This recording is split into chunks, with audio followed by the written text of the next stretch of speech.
What's up guys, Lewis here from Incredible, back with another run through of all the week's top indie game news. As always, all news stories covered in this video. We do talk about a lot more length on the weekly podcast, which goes live on Monday evenings. So if you really want to hear us chew the fat on these news stories, then go check out episode 65 when it goes live Monday night. But enough of me going on, let's dive into this week's top indie game news. We kick off this week's news with the underwater exploration and adventure game Abzu. Now, Abzu released on PlayStation 4, PC and Xbox One a couple of years back, but now it is coming to a Nintendo Switch. More specifically, it's coming to a Nintendo Switch on the 29th of November. Abzu, which is developed by indie devs Giant Squid and published by 505 Games, as I said, is an underwater exploration game where you have to kind of travel as this nameless character through these stunning underwater environments. The game is probably best seen as an underwater take on Journey. Personally, I wouldn't play this game in handheld mode because there are some serious wow moments which may lose their impact in the handheld mode. But the fact that it's coming to Nintendo Switch on the 29th of November is only a good thing.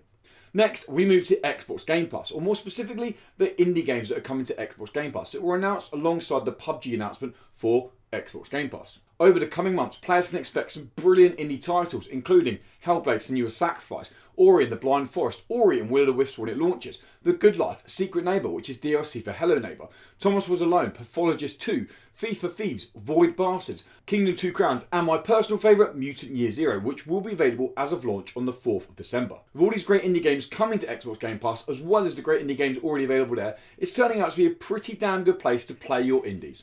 Now, while we covered PUBG's coming to Game Pass quickly, the bigger news this week is that PUBG is coming to PlayStation 4 on the 4th of December. PlayStation gamers can finally get their hands on a hit Battle Royale game when it releases on the 4th of December. And a nice little added touch by Sony is, if you go and pre-order the game now, you get to play as a Nathan Drake skin when the game launches on the 4th of December. I don't know, I feel like Battle Royale's a bit of a dying breed now, but hey, that's just me. If you're looking forward to playing PUBG when it releases on PlayStation on the 4th of December, then let us know in the comments below. Next, we move to Soundfall. Now, you may remember last week we announced Soundfall hit its $55,000 fig goal. This week we got the announcement, or we got the release of a new trailer. We included dev interview and new gameplay that was linked to that fig campaign. Now, Soundfall is a game that I cannot wait to get my hands on in 2019. It is a dungeon crawling rhythm game. And if you watch the developer interview and the new gameplay trailer, which is linked below, you'll hear them say that this is more of a rhythm game than dungeon crawler, with a huge emphasis of everything evolving around music. That sounds absolutely awesome to me. And seriously, you have to keep Soundfall on your games to watch out for in 2019.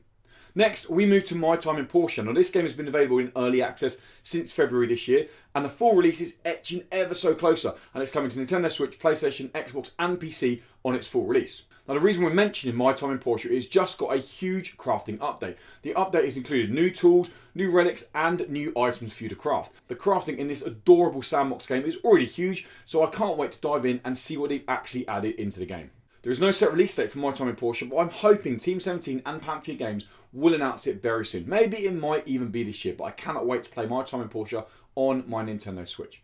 Next, we move to another game that's been in early access for 2 years, and that is Astron. You've probably seen this game in Xbox Game Preview or Early Access on PC, but Astron is finally getting a full release on the 6th of February next year. Since hitting its Early Access and Game Preview state, Astron has seen over 2 million players delve into its Planet Sandbox world. Over the 2 years, the game has had a massive amount of updates from System Era Softworks, and personally, I'm looking forward to seeing what the full game looks like when it releases on Xbox and PC on the 6th of February next year. Now, we wrap up this week's news with Vermintide 2. Now, Vermintide 2 is a game that we played at EGX Res earlier this year, and it is a brilliant Left 4 Dead style game set in the Warhammer universe. We got the news this week that a PS4 closed beta is available now. If you want to get into the beta and try the game out for yourself, all you need to do is head over to vermintide.com and sign up to the beta. You're not guaranteed to get a key, but if you do get a key, you can play in the closed beta all the way up to the full release, which is the 18th of December.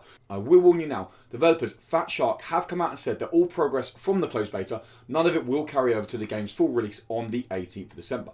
But getting a chance to play the game completely free for 3 weeks before its release, that's pretty awesome. So thank you, Fat Shark, for the opportunity. And honestly, go check out Vermintide 2. It is a lot of fun. That's going to wrap up all of this week's top indie game news, guys. As always, if you like these videos, then why not give them a little like? And if you like what we do at Incredible, then why not subscribe? It will keep you up to date with the latest indie game news, reviews and previews. If you really like what we do, why not head over to patreon.com/Incredible, hit this link over here somewhere, and you can throw us $1 a month. It gets you exclusive pre and post show podcast content, as well as a complete ad-free experience. And as we grow, we're going to bring other little perks like a indie game Discord, where if you want to play games online or with PC then you can just join a community of indie game fans. But enough from me and enough from us at Indie Credible. As always, thanks for watching. Until next week, goodbye.